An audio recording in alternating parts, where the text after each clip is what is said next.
Assalamualaikum warahmatullahi wabarakatuh.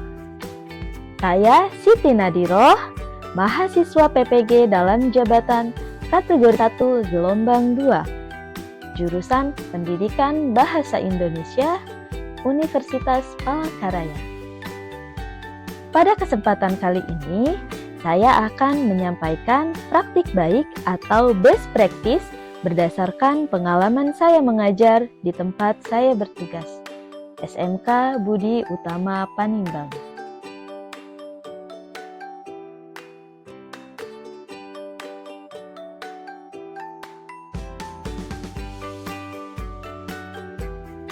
Tujuan yang ingin dicapai pada kegiatan ini, pertama, efektivitas penggunaan puisi Firsa Besari dalam meningkatkan hasil belajar peserta didik pada materi menganalisis unsur pembangun puisi kelas 10 Asisten Keperawatan SMK Budi Utama Panimbang.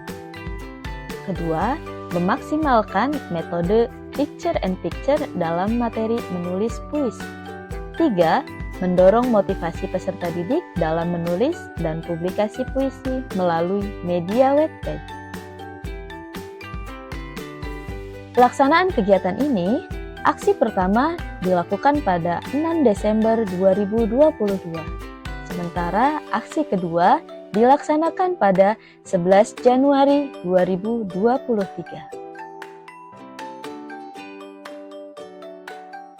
Kondisi yang menjadi latar belakang masalah, pertama, pembelajaran yang diberikan oleh pendidik kurang inovatif dan memilih bahan ajar yang tidak kontekstual.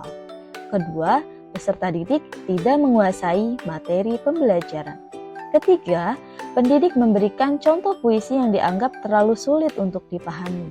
Dan yang keempat, pembelajaran yang dilakukan oleh pendidik belum terpusat pada peserta didik. Praktik ini penting untuk dibagikan karena dapat memotivasi pendidik lain untuk melakukan yang terbaik bagi peserta didik. Lebih luas lagi, banyak pendidik memiliki masalah yang sama dalam pembelajaran puisi.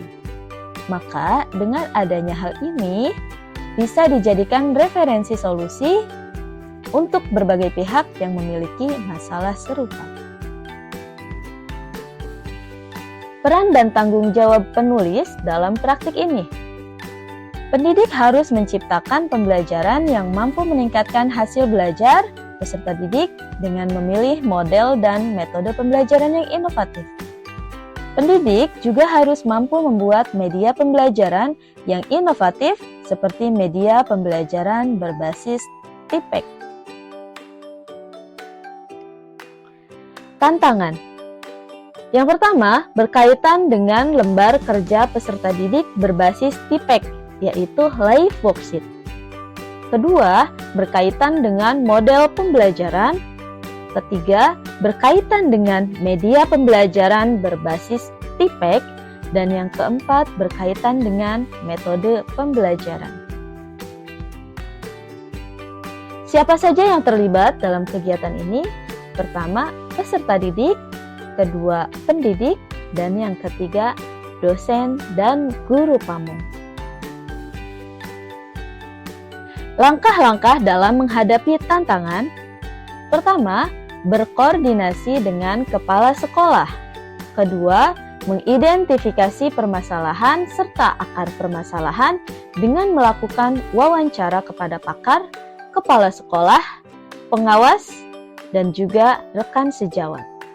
Ketiga, melakukan kajian literatur baik melalui e-jurnal maupun e-book. Keempat, menentukan solusi apa yang dapat diambil dalam menghadapi tantangan tersebut. Dan yang kelima, merancang rencana aksi dengan membuat perangkat pembelajaran. Strategi yang digunakan pada aksi 1 berkaitan dengan model pembelajaran, yang dipilih adalah problem-based learning. Bahan ajar yang dipilih dalam aksi pertama ini yaitu bahan ajar puisi Firsa Besari. Yang ketiga, metode yang dipilih adalah metode numbered head together, tanya jawab, diskusi, dan penugasan. Sementara media yang dipilih adalah media Powtoon, penggunaan Google Formulir sebagai media untuk melakukan pretest dan posttest, media Live Worksheet sebagai media lembar kerja peserta didik, serta tayangan video puisi. Sementara, strategi yang digunakan pada aksi 2 berkaitan dengan model pembelajaran yang dipilih adalah Project Based Learning. Metode yang dipilih dalam aksi kedua yaitu metode Picture and Picture, tanya jawab, diskusi, dan penugasan.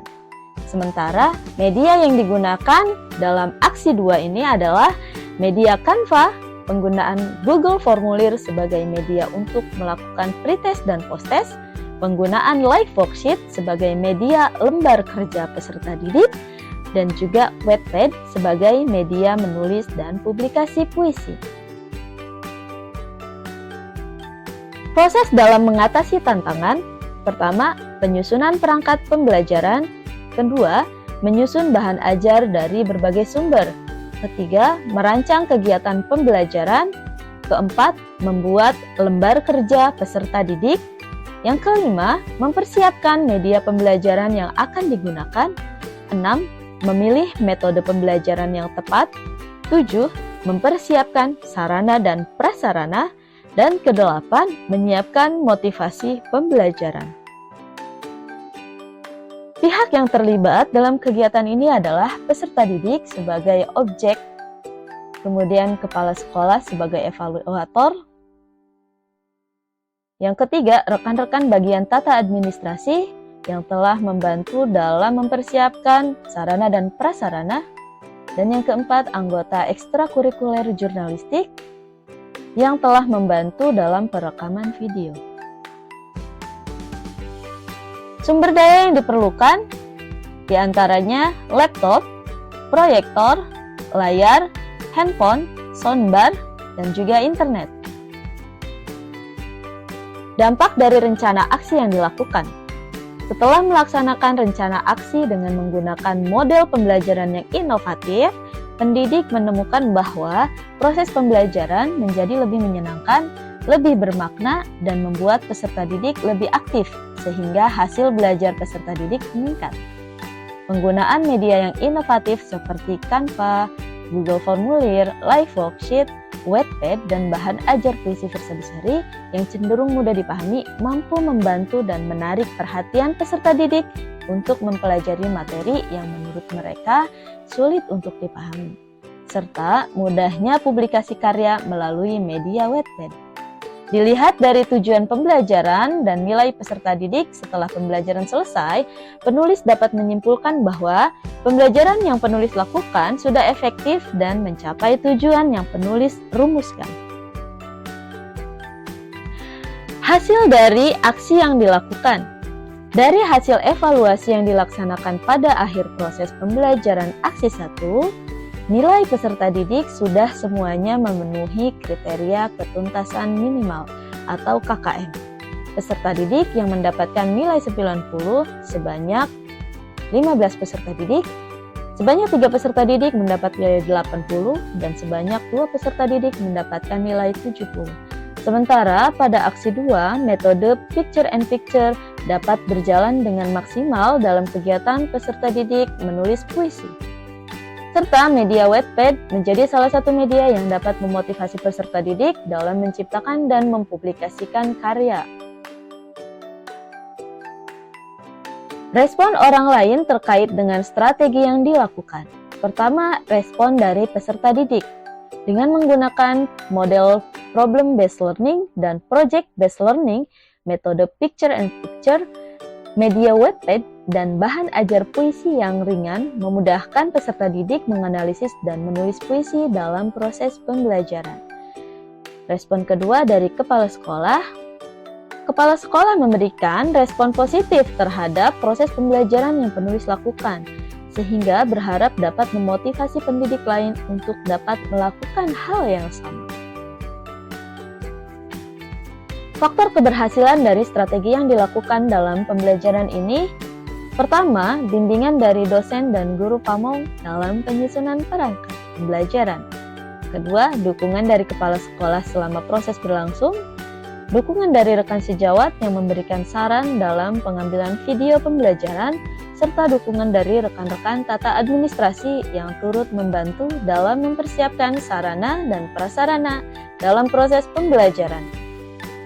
3. Perencanaan yang matang dalam pembuatan rencana aksi ini juga menunjang keberhasilan dari strategi yang dilakukan. Pembelajaran dari keseluruhan proses.